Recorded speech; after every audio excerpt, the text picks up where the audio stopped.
So GOG declares attacks on Steam by payment processors is threatening game preservation everywhere. CD Projekt, GOG's storefront, has been designed as a bastion of game preservation, offering DRM-free downloads of major releases while also reviving classic PC titles for modern operating systems. At a time where payment processors are targeting digital game storefronts such as Steam and itch.io, GOG has pushed back by offering a number of specifically targeted offending titles for free via its Freedom to Buy Games initiative. I think that this was when they gave away like 5 not safe for work games for free, which is completely based in my opinion. In an interview with Automaton West, Public Relations Director Piotr Nip, butchered that name, explained that the ongoing attacks by payment processors against PC gaming storefronts is a game preservation issue which risks certain games being lost forever. This is something we've been talking about constantly with the crusty hags in Australia, and I am so glad that GOG has been joining the fight and addressing this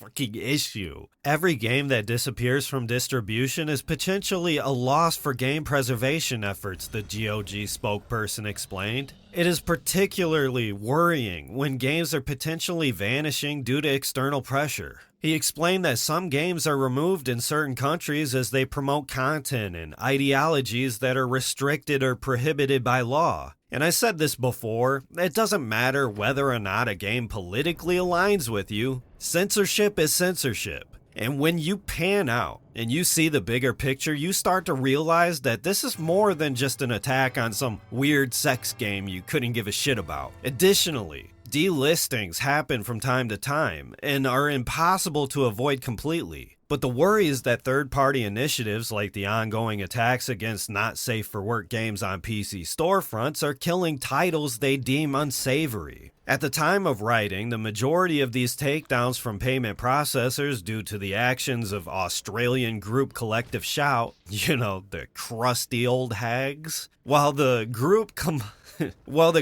claimed to only be targeting not safe for work content with unsavory themes, the move has also caught other titles in the crossfire, such as Sabat, a body-changing narrative game that's a metaphor for body dysmorphia. And again, couldn't give a shit about some game like that. But its very existence is the developer's freedom of expression. As long as it's not illegal, it has the right to be on storefronts. Payment processors should not be engaging in culture wars. They have one job. You know what it is? It's processing payments. In a post on Blue Sky, LGBTQ+ comedy game creator Robert Yang explained that payment processors are waging culture war against LGBTQ people and sexual expression, and many believe the attacks on adult-themed video games is just the start of even more video game censorship. And this is exactly what I've been talking about. They go for the lowest hanging fruit. They go for the media that most people wouldn't care about being censored, and that's how the slippery slope begins. While huge games like the upcoming Grand Theft Auto 6 likely won't be affected by future video game censorship simply due to their size, this could trickle down and hit smaller developers such as solo indie devs working on their own. And I believe this 100%.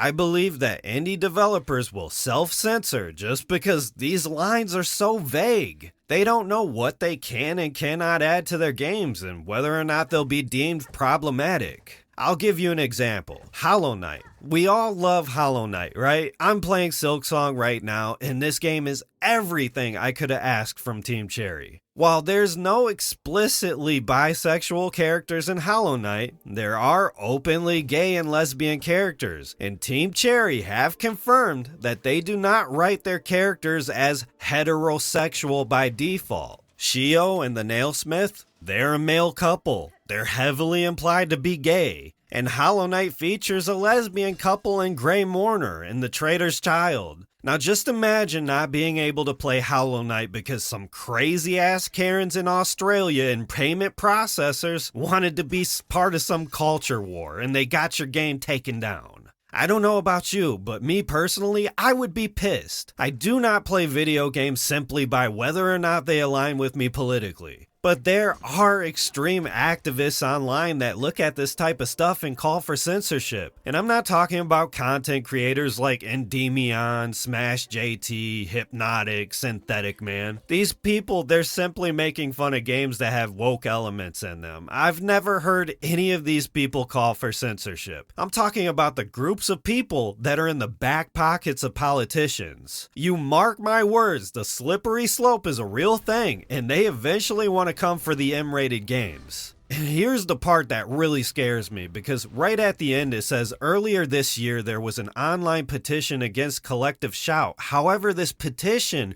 was removed despite mass support from gamers. In other words, your vote doesn't matter, and we're going to force this on you whether you like it or not. Again, this is not about creating safe spaces for children. This is about control over what you can and can't do with your own money. In other news relating to game preservation, Nintendo game key cards and pricing are not about greed, ex-Capcom dev argues. They are acting to protect the industry. I can't even read this. This has to be one of the dumbest headlines I've ever heard. The Switch 2's game key cards, which store a digital license for downloading a game instead of the software itself, have been target of much criticism ever since Nintendo first announced them. With consumers, and here's that word again, consumers, I hate that word. They don't use customer anymore. No, it's consumers.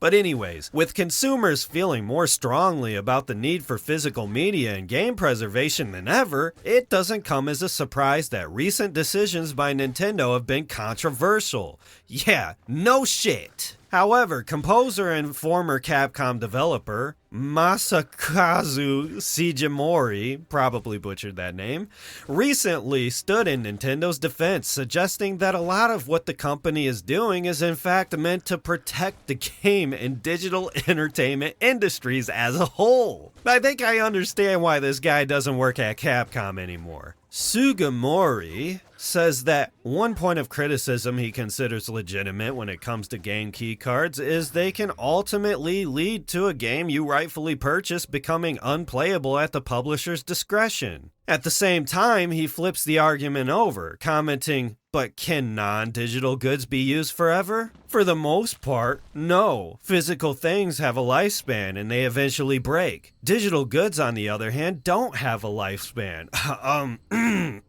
Stop killing games? This lack of a natural lifespan is, in Sugimori's opinion, a key factor behind what Nintendo is doing. He offers a breakdown of his reasonings for the company's recent decisions, including key cards and price hikes, while acknowledging that his interpretation may be a bit, blah blah blah. Let me get to the point. Are we really suggesting that digital key cards have more of a lifespan than physical media? Because if my ears don't deceive me, this is what this sounds like. If you think that physical media doesn't last as long as Nintendo key cards, keep in mind that this is the same Nintendo that's been killing off the libraries of all their prior console generations and making their fans rebuy a hand select of lazily ported titles again, or just making you emulate online. We're talking about that Nintendo, right?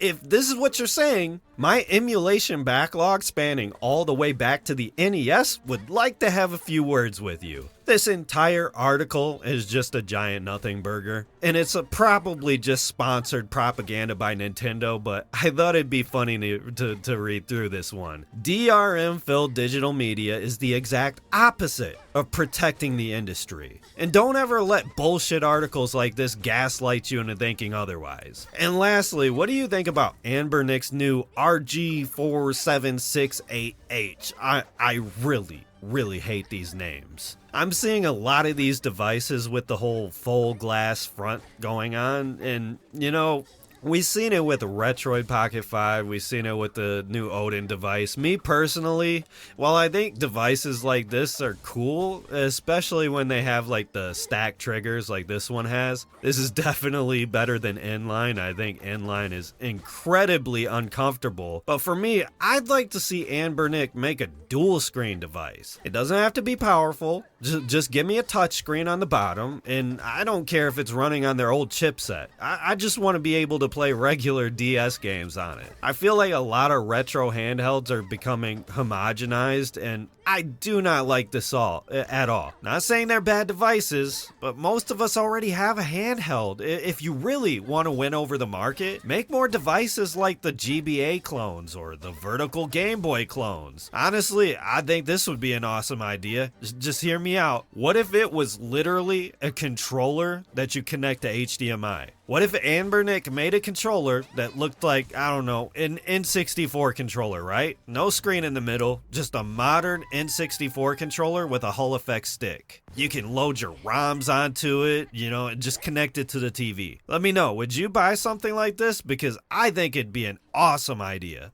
But anyways, I've been having a ton of fun playing Silksong. I just got done fighting the dancers, and holy crap, like every single boss I fight in this game, Team Cherry just surprises me more and more. But yeah, I didn't have any ideas for, new game recommendations or anything like that. So I thought I'd do this like generic news roundup style video that I see a lot of other YouTubers doing. But man, GOG fighting back against payment processors. You love to see it. And Nintendo, look, Nintendo, you need to stop the copium, okay? No one's ever gonna want to have your fucking digital key cards. Just stop, okay?